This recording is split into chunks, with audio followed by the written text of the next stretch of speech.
Hey, what's going on, everybody? Today I have the first results from a shooting test that I did with my son's M417 variable pump Crossman air rifle.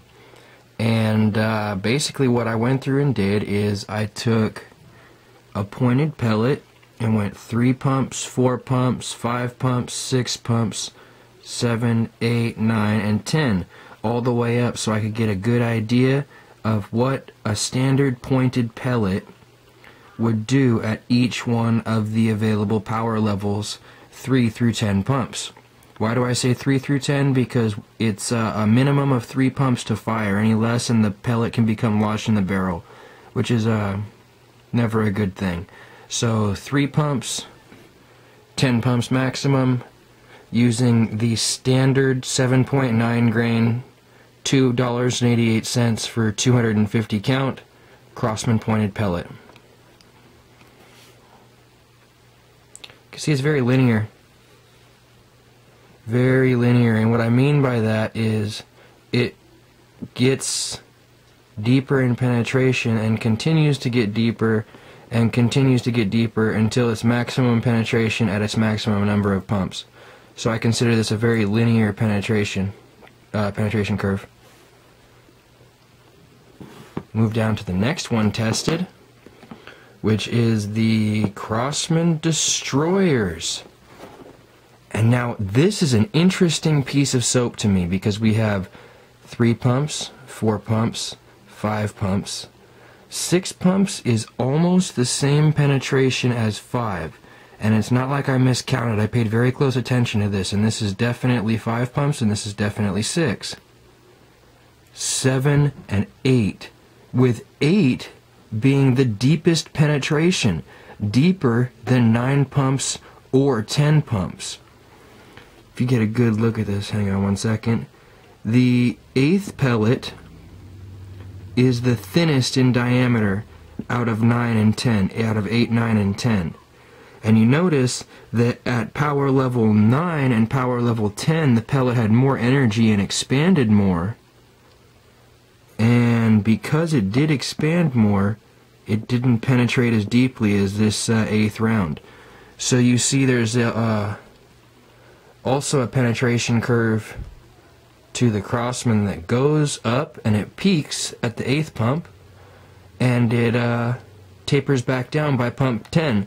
Now I believe this pellet to have had the hardest impact on the target, but I definitely know that it had had less penetration than round number 8. The final round that I looked at in this test was the Skenco Ultra Shock.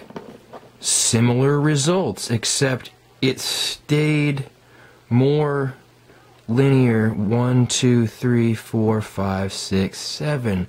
The highest one was was 9 pumps, and then it fell off a little bit. But if we flip this up like this, you should be able to clearly see why. On pump 10, this thing was huge. Diameter-wise, that's a monstrous pellet. Slightly less diameter here, about the same diameter from about here to here. And on this one, it reached its deepest penetration, but on 10 pumps, it flattened out more and wasn't able to penetrate as deep. Let's get a good look at the Destroyers as well, in a diameter comparison there. Skenco definitely wider than the Destroyer, and the Destroyer peaked in penetration right here, whereas the Skenco peaked in penetration at the 9th pump. Now if I lay these down like so, we can compare the Skenco Ultra Shock with the Crossman Destroyer against the standard known penetration of a Crossman pointed pellet. Sorry about that. And there we go. Destroyers penetrate further in general than the Ultra Shocks, but the Ultra Shocks are heavier and do expand deeper into any media that I have fired them into. A lot of people ask me about results on the Skenco Hypervelocity Orange Stingers. And so I thought I would go ahead... Oh, excuse me, I was looking at the pellets, not the screen.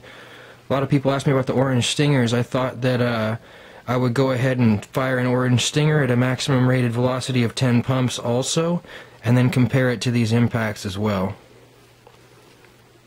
And there we are, folks. Almost double the penetration of either of the hollow points, and about 30% more penetration than the deepest penetrating pellet, which was a Crossman pointed at 10 pumps. And I also have some examples that I flattened out into clay that you'll be able to take a look at right here. This is what I was talking about the Crossman Premier hollow point not being able to flatten out as well at lower velocities. Take a look. Crossman Premier hollow point virtually unflattened. Crossman Destroyer flattened pretty good and almost shed its cup. Ultra Shock by Skenco turned into a pancake. You can see why I rank the two on the right as a tie for first. One penetrates really hard, one just smashes into a lead pancake incredibly hard. In any event, these are the results from my first shooting test of my son's M417 variable pump air rifle by Crossman, and hope this shows you guys a little bit of the power potential of the M417. As far as hunting capabilities, I would thump birds or rats with either one of these particular rounds up here, and I would even venture a guess that I would say a bird as heavy as a pigeon could be taken down by the Destroyers. I've never seen a rat that could walk away from an impact left by one of these Ultra Shocks, so if I was ratting, I would definitely go with these. Say for birds, larger animals that I would need more penetration for, I would go with the Destroyers. And I would almost take a shot at a squirrel with maximum 10 pumps and a Crossman pointed pellet. That's definitely getting very close to an ethical kill level of penetration and energy as far as being able to take down a squirrel cleanly. So I might experiment a little bit with that and we'll see where it goes, but I would definitely shoot the squirrel with nothing less than a pointed pellet just based on the penetration level here. Skenco, again, cool penetrating pellet, but less accurate than standard traditional lead pellets. First results, M417. Hope you guys have enjoyed. Alright, you guys rate and subscribe. Thanks a lot.